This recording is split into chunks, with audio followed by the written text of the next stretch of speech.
নিজেদের সামরিক অস্ত্র নিয়ে অহংকারের শেষ নেই যুক্তরাষ্ট্র ও ইসরায়েলের, কিন্তু তাদের সেই অহংকার কার্যত মাটির সাথেই মিশিয়ে দিয়েছে ইরান। যুদ্ধের ময়দানে জব্দ করা যুক্তরাষ্ট্র ও ইসরায়েলের যুদ্ধলব্ধ সামগ্রী প্রদর্শন করেছে তেহরান। তারা এমন কিছু ভিডিও ফুটেজ প্রকাশ করেছে যেখানে যুদ্ধের সময় ভূপাতিত যুক্তরাষ্ট্র ও ইসরায়েলি ড্রোন এবং যুদ্ধবিমানের ধ্বংসাবশেষ দেখা গেছে।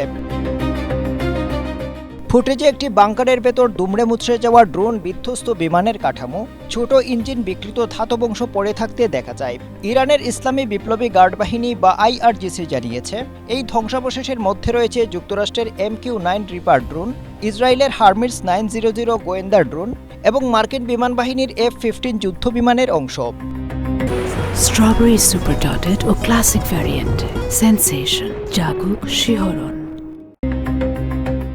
IRGC দাবি করেছে তাদের নিজেদের তৈরি নতুন আকাশ প্রতিরক্ষা ব্যবস্থার মাধ্যমে বিমান ও ড্রোনগুলোকে বাধা দেওয়া ও ধ্বংস করা হয়েছে। এজন্য যুদ্ধের সময় ভূপাতিত এসব সামরিক সরঞ্জামকে তারা যুদ্ধলব্ধ সামগ্রী হিসেবে উপস্থাপন করেছে। এদিকে তেহরানকে ভীষণ শয়তান আখ্যা দিয়ে যুদ্ধের জেরে জ্বালানির চড়া দাম মেনে নিতে দেশবাসীকে প্রস্তুত থাকার আহ্বান জানিয়েছেন মার্কিন প্রেসিডেন্ট ডোনাল্ড ট্রাম্প।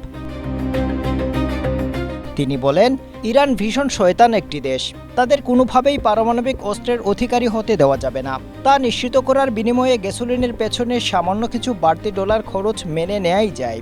যুদ্ধ শুরুর পেছনে একেই অন্যতম যুক্তি হিসেবে তুলে ধরেন মার্কিন প্রেসিডেন্ট। তবে ট্রাম্পের এই মন্তব্যের পর যুক্তরাষ্ট্রকে পরাজয় স্বীকার করে নেওয়ার আহ্বান জানিয়েছে ইরান।